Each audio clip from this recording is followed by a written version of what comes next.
Hi folks, and welcome to the Green Zone. This series is meant to give you a behind-the-scenes vantage point of what happens with your garbage, recycling, and composting material when it leaves your curb of your house or business and comes into our facility. My name is Joe LaMariana, and I'm the Executive Director here at the South Bayside Waste Management Authority, also known as RethinkWaste. And I'm Julia Al. I'm the Recycling Outreach Programs Manager at RethinkWaste. In today's show, we want to talk about the Joint Powers Authority that's known as RethinkWaste. Our agency consists of 10 cities from East Palo Alto to Burlingame, plus the County of San Mateo and the West Bay Sanitary District. Our agency is governed by 12 experienced local elected officials representing each one of those 12 members. Julia? So today we're at the Shoreway Environmental Center, our facility located here right off 101 in San Carlos. It's a 16-acre site that houses two main facilities, our transfer station, where your trash and your compost goes, and the material recovery facility, where your recyclables go. We process almost 500,000 tons of garbage, recycling, and organics a year. Our facility is actually owned by you, the ratepayers, where we service nearly 435,000 residents, which includes nearly 95,000 households and 11,000 businesses. In today's show, we're going to show you what we do, how we do it, and perhaps most importantly, why we do it.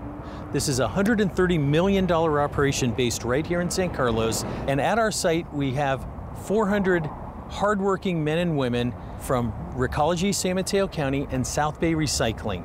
By sharing costs, everyone wins. You are watching the Green Zone.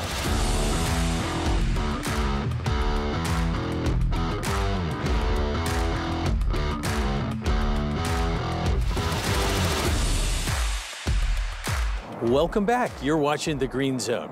I'm here today with a really critical partner in our operations here at the San Carlos facility, Mike Kelly. He's the General Manager of Recology, San Mateo County. So Mike, why don't you tell us a little bit about the operation? Okay, Recology San Mateo County is the collection company for the 12 member agencies of the SBWMA. We service approximately 95,000 residential customers and 10,000 commercial and multifamily customers every week. We collect 3 waste streams. We collect garbage or MSW out of your black bin. We collect recycling out of the blue bin, and we collect organics in the green bin. All 3 materials are then delivered to the Shoreway Environmental Center, where it is processed by SBR. That's a lot of collecting. So how do you work with the RethinkWaste team? We work very well with the RethinkWaste team. We have a very collaborative relationship. A good example would be the recent battery collection. We've changed battery collection from the blue bin to the black bin. That took a lot of collaboration. The program was effective in September, but we began in June of 2018 preparing for that program. We worked with the SBWMA, RethinkWaste, as well as SBR. During these meetings, we determined what was going to be the best way to message the customers to make them aware of this conversion. We needed to retrofit our vehicles to include a battery box so that material could be collected. We needed to train our drivers so they were aware of this conversion, moving from the blue bin to the black bin. And then additionally, we had to work with SBR because the material that was collected by the blue bin is generally brought to the recycling center. That drop-off point now had to be changed to the transfer station where the black bin material was dropped off. So again, all 3 organizations working in collaboration made for a seamless transition. Yeah, great example, Mike. And of course, the overarching reason why we did all of this important program change is to improve the safety for the workers, improve the safety for the facility, and make sure that the right material goes to the right place and is handled responsibly. So Mike, what's unique about the company, and can you give us a factoid that might be of interest to our viewers? Yeah, Recology is an employee-owned company. That's right. Recology stock is not publicly traded. Recology stock is only held by Recology employees. That makes for pride of ownership. Recology employees understand that any value that they add to the company actually benefits themselves. Yep. As employee owners, we're also proud to be good community partners. For an example, in 2008, Recology started the volunteer program. Since that inception, they've had over 45 Recology volunteer events. Most recently, in 2017, we had over 635 employee owners participate in these volunteer events. They spent over 2,500 hours at these volunteer events. And then we do other local volunteer events. We participate in coastal cleanups, and we table at events. So Recology is proud to be employee owned, and we're proud to be good community partners. Mike, thank you very much for joining us today. We appreciate those insights. We'll be right back. You're watching The Green Zone.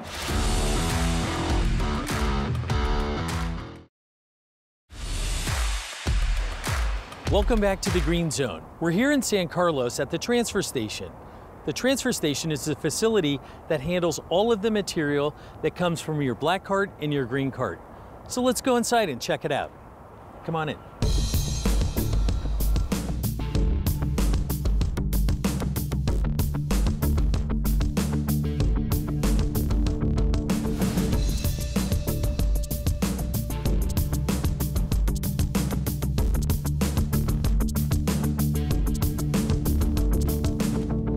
This is the compost pile. Approximately 940,000 pounds of organic waste ends up here every single day. About 15 loads per day head either to Blossom Valley Organics in the Central Valley for processing or Newbie Island in North San Jose for processing. It takes about 120 days for your organic waste to be turned into finished compost, which is a great soil amendment for your yards and gardens. This compost is available for free pickup for RethinkWaste residents at the Shoreway transfer station 7 days a week. We can also deliver finished compost to schools and community gardens upon request. The pile in the back of the transfer station is the garbage collected by Recology from today, and it's from all of the businesses and residents in our service area. Over 1.7 million pounds of garbage from your black carts and bins ends up here every day. The loader behind me pushes that material into a pit behind me, and that drops into a truck that waits below. After the truck's loaded, it leaves our facility and goes to the landfill. 35 big rig tractor loads are transferred to the Ox Mountain landfill in Half Moon Bay every single day. The Shoreway transfer station is also where residents and businesses can dispose of a variety of materials, including construction and demolition debris. The materials behind me are materials that don't fit in the blue can, the black can, or the green can at your home. They're construction materials if you're doing a remodel project, or if you have a contractor that's getting rid of material. Materials such as plastics, drywall, wood, and metals get dropped off here. This material gets loaded out of this facility into large trucks and is transported to the construction and demolition material processor, where they can grind it and sift out the materials that can be reclaimed, and the rest of it gets disposed. About 400,000 pounds of construction and demolition debris is collected in our facility every single day. Other accepted materials at the transfer station include large appliances and furniture, both for a fee. Mattresses are also accepted for free through a statewide program where manufacturers have set up free drop-off locations throughout the state. As you see in the transfer station, your garbage is not sorted. You're the last person to ever touch it, so be mindful of what goes into your cart or bin, because no other valuable resources will ever be recovered from this material again.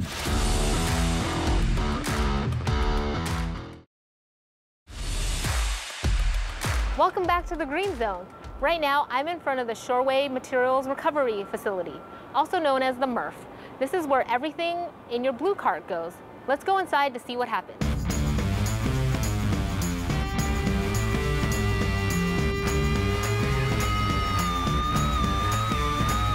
Recology of San Mateo County collects all of the recycling materials for the RethinkWaste area, which is from Burlingame to East Palo Alto. The MRF receives about 620,000 pounds of recyclable materials from residents and businesses every single day. Once the materials from the recycling carts and bins are offloaded into their respective piles, the recyclables are then sorted by type: glass, aluminum, plastic, and paper. The materials first go through a pre-sort, where people go through all the materials before they get put into the machine and pull out anything that might cause harm to our facility or start a fire, such as batteries, electronics, propane tanks, and more. The materials then go through a complex series of conveyors, screens, magnets, and optical sorters because each item is recycled differently. 90% of the materials are sorted by machines, while the other 10% is sorted by people in this facility. Paper and cardboard are separated by paper screening machines that separates two-dimensional pieces from three-dimensional pieces. Glass is broken in the paper screening machines by metal shafts into smaller pieces. Metal is sorted out by a large rotating magnet that separates ferrous metals that include steel and tin.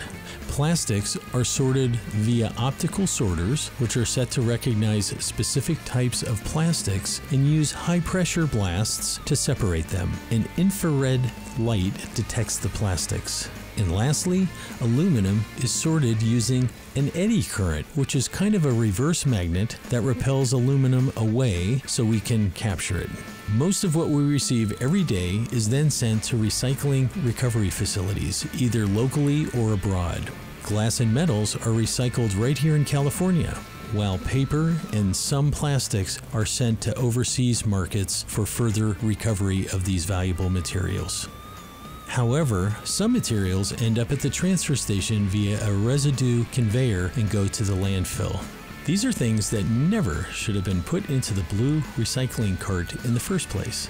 This list includes plastic bags, clothes, packaging plastic, food, any other organic material, or garbage that never really should have been put in there. About 12 tractor-trailer loads of baled materials are removed from the Shoreway facility to be brought to the recycling recovery markets every single day. Now that you know how your recyclables are handled, remember that you can always help us by recycling smarter and being the best recycler you can be. This means making sure your containers are empty with no liquids or solids. Liquids contaminate the material and it gets rejected at the plants, and an item is too heavy to be sorted properly, and that cardboard boxes are clean and not contaminated with food or oil. Help us all recycle right.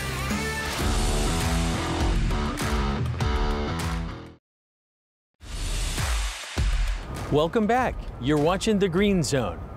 I'm here with Dwight Herring. Dwight is the General Manager of South Bay Recycling.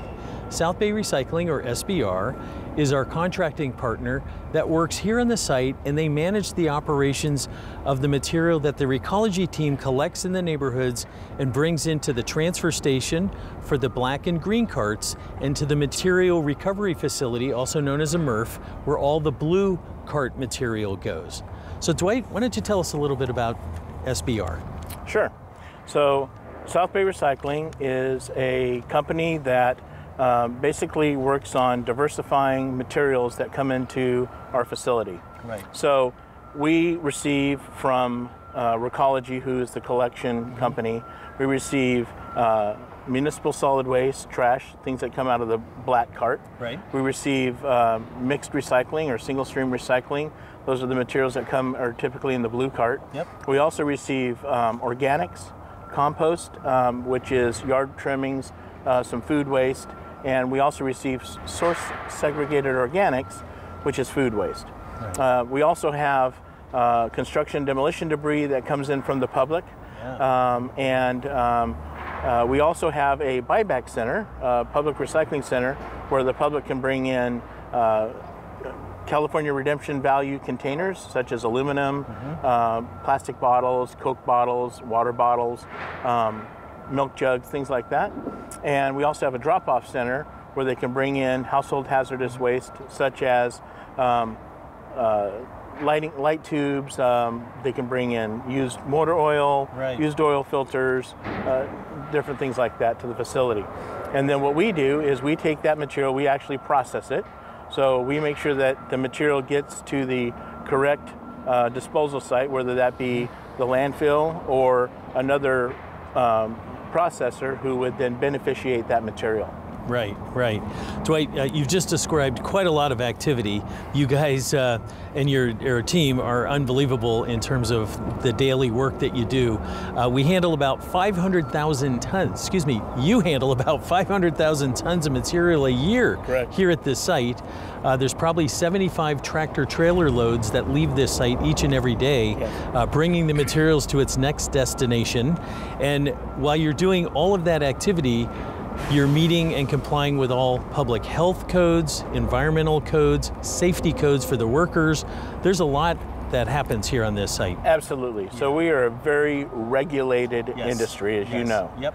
So, and we have multiple agencies that we have, yeah, to comply with. That's right. So we have Department of Transportation. Yes. We have OSHA, Cal OSHA. Yes. We have DTSC. Yep. We have stormwater regulations. All these different types of regulations that we have to make sure we're in compliance with 24/7, 365, mm-hmm, while we manage all of this material. Yeah, and you manage it, you and your team manage it very responsibly. Well, thank you. So my hat's off to you. Thank you. How do you guys work closely with my agency, RethinkWaste? South Bay Recycling and RethinkWaste, I think we come into this as, while we have been contracted to receive and process all of this material by RethinkWaste, I think both parties have really entered into this relationship as kind of a partnership. Yes. In that while we're doing the job that we've been contracted to do, I believe South Bay Recycling, and I think you can agree, kind of goes above and beyond the letter of the contract, mm-hmm, and in that, as there are different projects that RethinkWaste is continually working on how can we divert more material? How can we divert more material out of the landfill? What are some of the things that we can do to change what we're currently doing?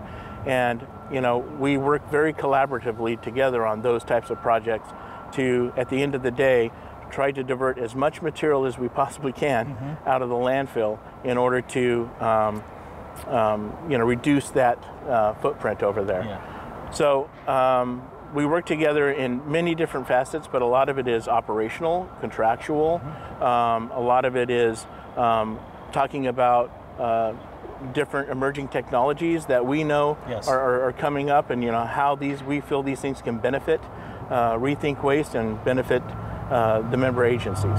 Yeah, Dwight, I agree with everything you just said. We do work very collaboratively together with you and your team.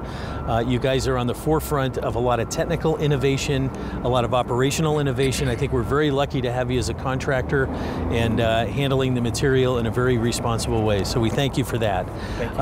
And that's a day in, day out kind of a compliment, I might say. It never goes away.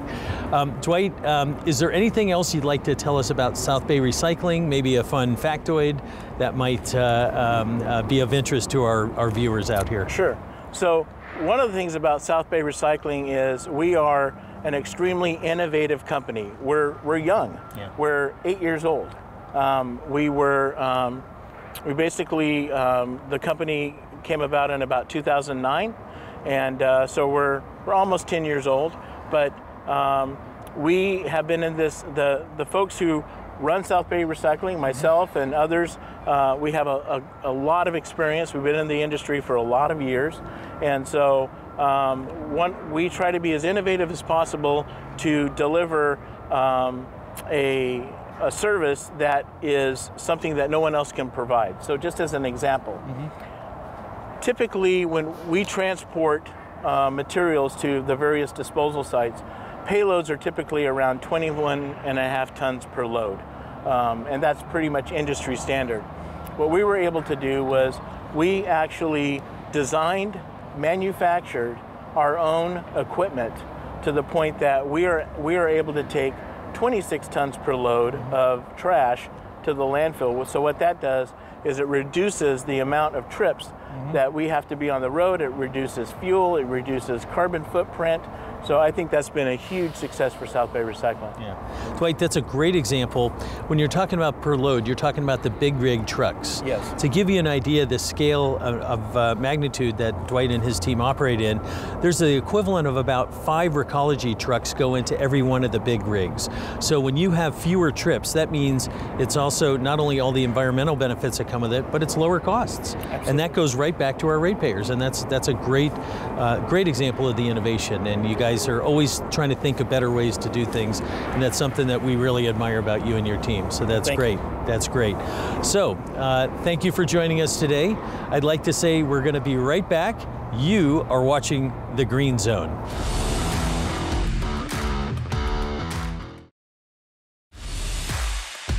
Well, Julie, we sure learned a lot about the facility today. We sure did. And remember, you can be part of the solution. You can help make sure that your recyclables are clean. And if you're not sure if something is recyclable or compostable, so look it up. And remember that hazardous materials such as batteries and electronic waste don't go in any of your 3 carts. That's such important information. Thank you, Julia. I'd like to leave our viewers with one last fun fact. Our operations here at the site run on clean solar power. We have 2,700 panels on the top of our facility roofs that meet about 50% of the operational needs of the site. Julia? And if you want to see what our facility looks like up close, you can join us for a public tour, which are the 1st and 3rd Thursdays of every month. I'd like to thank everybody for joining us today on The Green Zone. We'll see you next time.